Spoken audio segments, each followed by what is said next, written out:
Hello and welcome back guys. स्वागत है आप लोग का मेरे चैनल पे। तो दोस्तों, एक बार फिर मैं आप लोगों के समक्ष हाज़िर हो गया हूँ।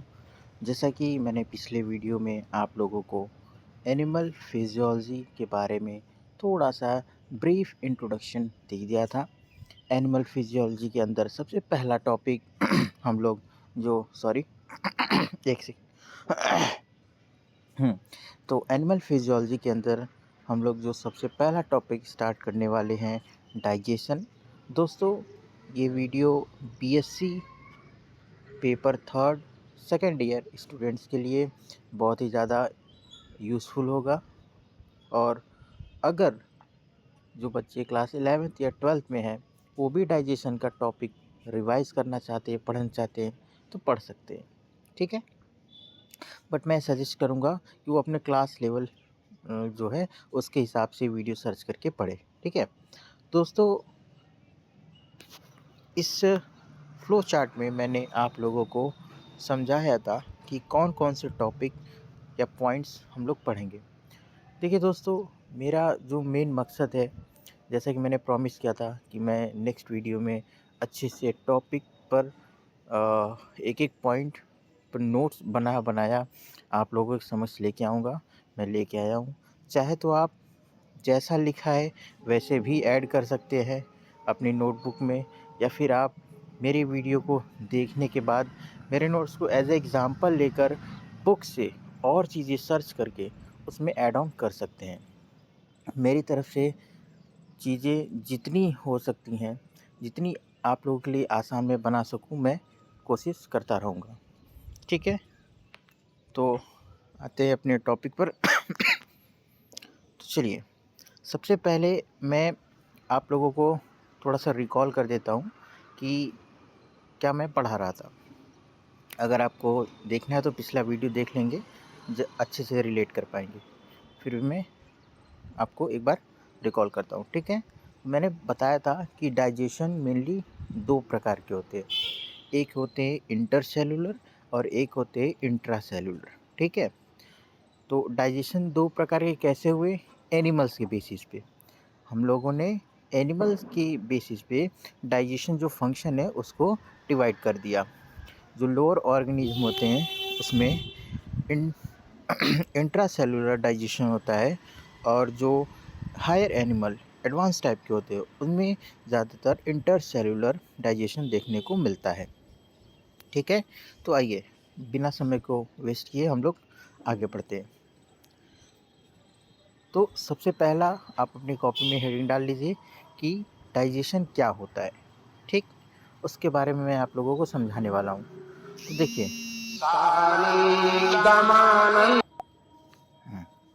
तो सॉरी, मैं कहाँ था, फिर से मैं बोलता हूँ, एक इम्पॉर्टेंट कॉल आ गया था। ठीक है, तो देखिए, सबसे पहले आप ये समझिए कि डाइजेशन क्या होता है। हेडिंग डाल लीजिए कि व्हाट इज़ डाइजेशन, उसके बारे में मैं समझाने वाला हूँ। तो देखिए, डाइजेशन क्या है? It is a physiochemical process.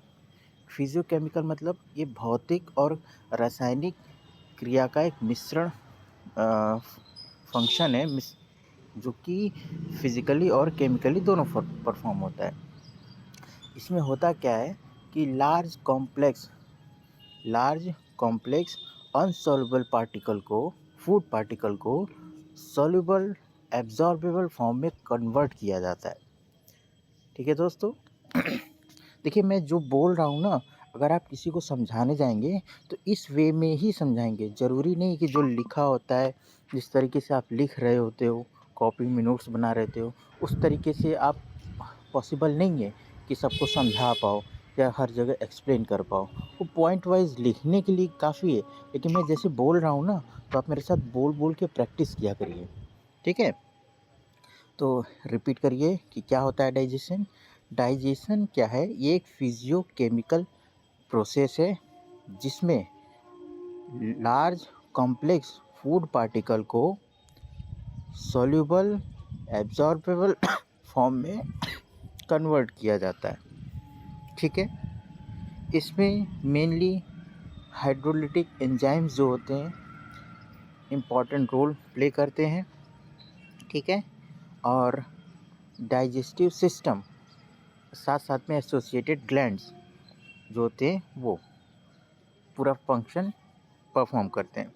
तो अगर मैं इसको थ्योरेटिकल फॉर्म में लिखना चाहूँ तो हम लोग लिख सकते हैं कि digestion is the breakdown of complex organic material into simple smaller soluble molecule that can use by our body, ठीक, by the activity of some hydrolytic enzyme. Now hydrolytic enzyme का मतलब समझ रहे हैं कि ऐसे एंजाइम्स जो वाटर की प्रेजेंस में कॉम्प्लेक्स फूड पार्टिकल को ब्रेक करके सिंपल फॉर्म में कन्वर्ट कर दें। ठीक है, next point, the process of conversion, the process of conversion of non diffusible food elements into diffusible food element by the mean of physical chemical process. और इसी physical chemical process को ही हम digestion कहते हैं। ठीक है, चलिए ये पॉइंट समझ में आ गया। आई होप ये समझ में आ गया होगा। ठीक, नेक्स्ट आप डालिए कि डाइजेशन के टाइप। हमने बताया कि डाइजेशन के टाइप जो होता है एनिमल्स के बेसिस पे 2 प्रकार के होता है। लिखिए अमॉन्ग, उसी के मतलब थर्ड पॉइंट में डाल के लिखिए among the animal digestion are of 2 type. ठीक है, कितने टाइप के होते हैं? 2 टाइप के होते हैं। दोनों का नाम लिख लीजिए। चलिए अब हम लोग आते हैं इंट्रासेलुलर डाइजेशन। जैसे कि मैंने आप लोग को बताया था, इंट्रासेलुलर डाइजेशन वर्ड को आप ब्रेक डाउन करेंगे। इंट्रा का मतलब होता है इनसाइड और सेलुलर मतलब सेल, तो सेल्स के अंदर डाइजेशन होता है इसमें। ठीक है, आई होप आप लोग सेल का स्ट्रक्चर पढ़े हों, तो आप लोग को पता हो सारी चीज़ें, बेसिक चीज़ें सेल के बारे में। ठीक है, तो सिंपल सा है कि intracellular digestion mainly occur in lower animals like protozoa, Porifera and Coelenterata. In process of intracellular digestion, animals perform endocytosis and pack the food into membrane bound structure। अच्छा, यहाँ देखिए एक टर्म यूज़ हुआ है endocytosis. Endocytosis क्या होता है? आपने अमीबा को देखा है? क्लास 9th में आप अमीबा पढ़े होंगे। अमीबा क्या करता है, किसी भी फूड पार्टिकल या किसी भी अननोन पार्टिकल के सराउंड में जाके कवरिंग बना लेता है। कवर करने के बाद उसको अपने बॉडी के अंदर डिज़ोल्व कर लेता है ना। वही प्रोसेस कि अननोन पार्टिकल या नोन पार्टिकल को कवर कर लेना, ठीक है, उसके सराउंडिंग जाके उसको कवर कर लेना, कवर करके अपने बॉडी के अंदर ले लेना, उसको बोलते हैं इंडोसाइटोसिस। ठीक है, और ये इंडोसाइटोसिस जो होते हैं 2 प्रकार के होते हैं। देखिए लास्ट में मैंने लिखा है endocytosis are of 2 type, phagocytosis और पिनोसाइटोसिस। जब वो जो अननोन पार्टिकल या नोन पार्टिकल जो होगा हमारा लिक्विड के फॉर्म में होगा और उसको हम लोग कवर करके, हम लोग ने मतलब लोअर ऑर्गेनिज्म कवर करके अपने बॉडी के अंदर एब्जॉर्ब करेंगे, तो उसको बोलेंगे पिनोसाइटोसिस। और जब वो फूड वो जो अननोन पार्टिकल होगा अगर वो सॉलिड फॉर्म में है, उसको वैक्यूल के फॉर्म में कन्वर्ट करके अपने बॉडी के अंदर एब्जॉर्ब कर रहा है कोई सेल, तो उसको बोलेंगे फैगोसाइटोसिस। ठीक है, तो एंडोसाइटोसिस का मतलब ये होता है कि मतलब फूड पार्टिकल को, वो सॉलिड हो या लिक्विड हो, उसको कवर करके अपनी बॉडी के अंदर एब्जॉर्ब करने का जो प्रोसेस होता है उसी को हम लोग एंडोसाइटोसिस बोलते हैं। एंडो मतलब इनसाइड, साइटोसिस मतलब सेल के अंदर।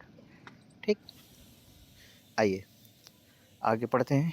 After packing in food vacuole some of digestive enzymes secreted inside vacuole where digestion take place. क्या होता है, इसको मेरे साथ मतलब इमेजिन करने की कोशिश करिए। मैं जैसे जैसे बोल रहा हूँ मेरे बातों को ध्यान से सुनते रहिए। ठीक है, अमीबा को ही हम लोग एग्जांपल लेके समझ रहे हैं। ठीक, अमीबा क्या करता है, कोई पार्टिकल उसके सेल के बाहर पड़ा हुआ है, उसके पास जाएगा, वो चाहे पार्टिकल लिक्विड फॉर्म में हो या सॉलिड फॉर्म में हो, उसके पास जाके अपने सारे सेल्स को उसके सराउंडिंग में कवर कर लेगा, करके इस फूड पार्टिकल को वैक्यूल की फॉर्म में कन्वर्ट करके अपने बॉडी के अंदर एब्जॉर्ब कर लेगा। अब जब फूड जो पार्टिकल है, whether it is liquid form और इन सॉलिड फॉर्म, उसमें क्या करेगा, एंजाइम्स का सिक्रीशन करेगा, और जैसे ही एंजाइम का सिक्रीशन करेगा वो फूड पार्टिकल डाइजेस्ट होना स्टार्ट हो जाएगा। आफ्टर द डाइजेशन वो वैक्यूल जो होगा वो बस्ट करेगा, और जो मटेरियल डाइजेस्ट हुआ रहेगा वो अमीबा के सेल में डिज़ोल्व हो जाएगा और वैक्यूल वहीं पे ख़त्म। ठीक है, चलिए, आई होप ये पॉइंट भी आपको क्लियर हुआ होगा। नेक्स्ट पॉइंट है इंटरसेलुलर। देखिए, इंटरसेलुलर और एक्स्ट्रा सेलुलर, एक्स्ट्रा बोल रहा हूँ, ठीक है, हाँ, कंफ्यूज मत होइएगा इस टर्म में। देखिए, जब डाइजेशन का प्रोसेस एक फूड पाइप में या फिर कैविटी में परफॉर्म होता है तो उसे हम लोग इंटरसेलुलर बोलते हैं, क्योंकि यहाँ पे डाइजेशन का प्रोसेस, जैसे अमीबा मैंने समझाया कि सेल के अंदर फूड पार्टिकल पहले जाएगा वैक्यूल के फॉर्म में, फिर डाइजेशन स्टार्ट होगा, ऐसा कुछ नहीं होता है। इसमें क्या होता है, एक कैविटी नुमा स्ट्रक्चर बनी होती है, उसमें ही चीज़ें जाती हैं, डाइजेस्ट होती, फिर उसके डाइजेस्ट होने के बाद एब्जॉर्ब होता है। ठीक है, लेकिन ऐसा तो उसमें हो नहीं रहा था। चलिए, when the digestion of food take place in a particular tube or alimentary canal is known as intercellular digestion. In this process of intercellular digestion, some associated glands help in chemical digestion of food. So the digestive system of higher animals include gastrointestinal glands and associated glands. ठीक है, alimentary canal को जो होता है higher animal में, उसको हम लोग गैस्ट्रोइंटेस्टाइनल ट्रैक्ट बोलते हैं, ठीक, या फिर gastrointestinal gland and associated glands. ठीक है, फर्दर मूव करते हैं। अच्छा सॉरी, तो अभी तक हम लोगों ने क्या क्या पढ़ा, डाइजेशन क्या होते हैं उसका डेफिनेशन देखा हम लोगों ने। डेफिनेशन के बाद हम लोगों ने देखा कि डाइजेशन कितने टाइप के होते हैं, उन दोनों टाइप का भी डेफिनेशन देखा, और साथ साथ में उसके एग्जाम्पल को भी समझा। ठीक, जैसा कि इंटरसेलुलर में हम लोगों ने हायर एनिमल के बारे में पढ़ा, और इंट्रासेलुलर के बारे मतलब एग्जाम्पल अमीबा के थ्रू हम लोगों ने समझा।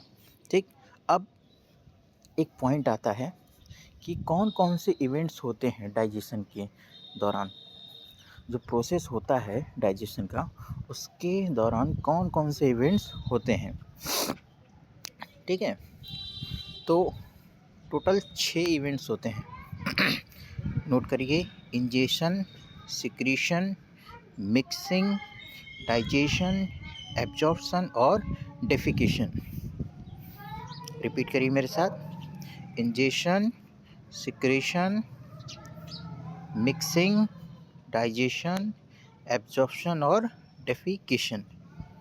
ठीक है, तो दोस्तों ये 5 इवेंट्स होते हैं, इसके बारे में डिटेल में हम लोग नेक्स्ट वीडियो में पढ़ेंगे, क्योंकि मैं वीडियो ज़्यादा लंबा नहीं बनाना चाहता, इसलिए आज के लिए इतना ही रखते हैं, बाकी मिलते हैं नेक्स्ट वीडियो में। ओके, तब तक के लिए थैंक यू, वीडियो देखते रहिए, बाय बाय।